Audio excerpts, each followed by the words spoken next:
Yo guys, so this is the part 3 of my documentary as being consistent at the same time disciplined. Like, di ba yung mga previous chapters natin, like part ng mga video is number 1 is yung katulad nila Smart Fit, Kiwi Man, tapos Kuya B.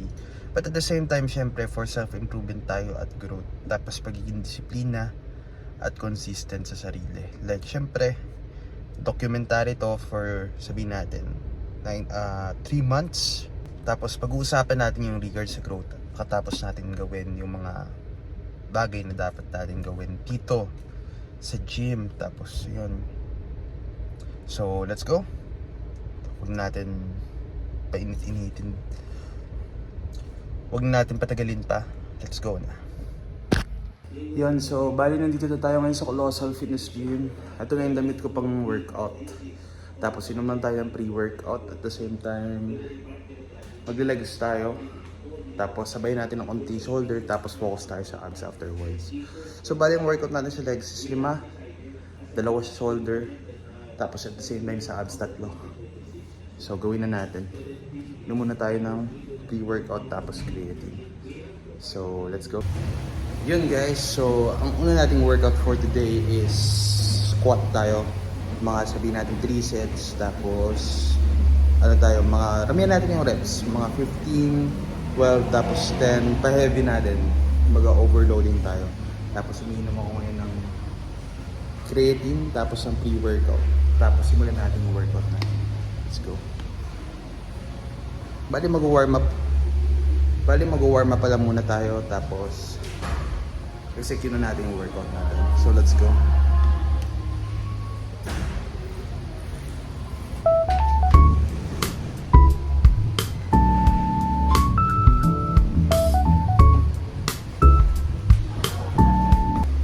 Balik simulan na natin yung squat. Okay? Bali simula tayo sa mga 20 kg at the same time. Yun lang. So let's go.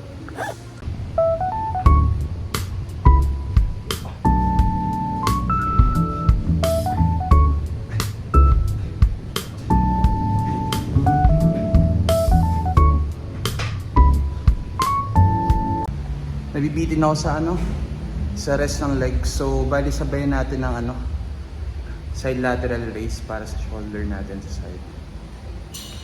Bali 7.5 kg yung akin. Kung sa inyo mabigat, then so be it.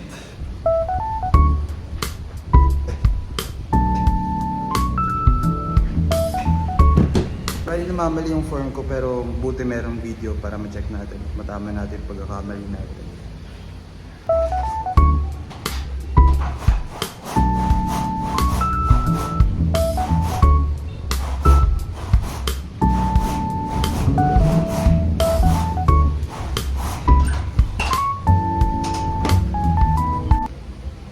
Bali, sunod natin is RDL. Tapos sabayin natin ng unting rear delts. Tapos, yan, 3 sets. Tapos, mga 10 reps lang sa RDL. Tapos, 10 reps din sa rear delts. So, simulan tayo sa mga behaviors. Okay.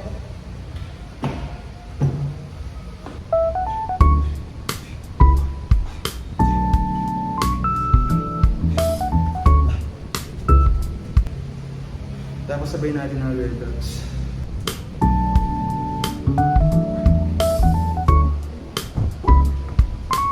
Bali nawala yung sikaw ko. Nahanap ko yung pakaw. Nakita ko na yung sikaw. Pero yung pakaw wala.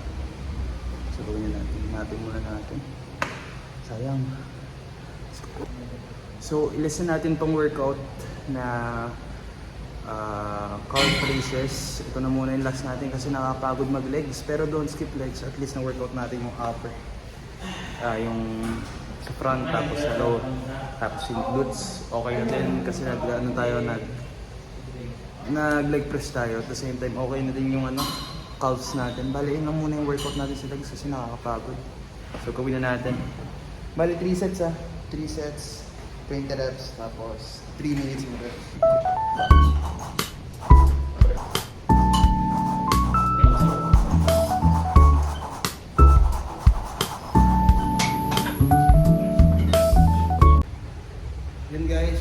natin ng arm wrestling. Palikapin lang tayo tapos kasi kahapon mag-bicep tayo. Sabayin natin ang mga 4 sets. Tapos cardio na tayo afterwards.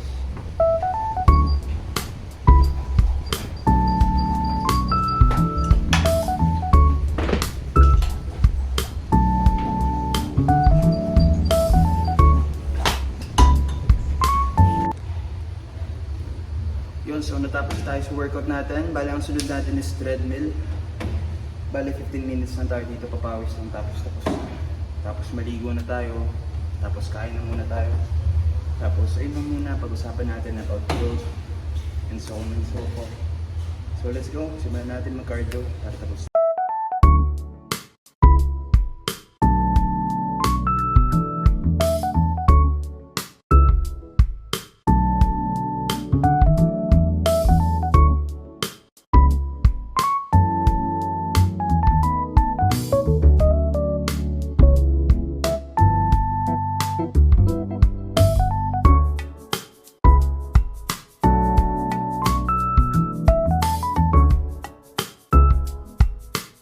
Ayun guys, so bali na busy ako. Kumbaga may nilakad tayo, yung registro ng kotse. At the same time ngayon, nagkakat tayo ng vouchers. Bali try natin videohan yung paglabas natin. Bukas na lang. Kasi meron tayong inasikaso ng mga importanteng bagay. Tapos, that's it muna. Bali bukas na lang natin pag-usapan yung growth. Bali itong video na to, gawin na lang muna natin siyang traffic sa YouTube. So, yun lang. Maraming salamat guys. Thank you. And peace out.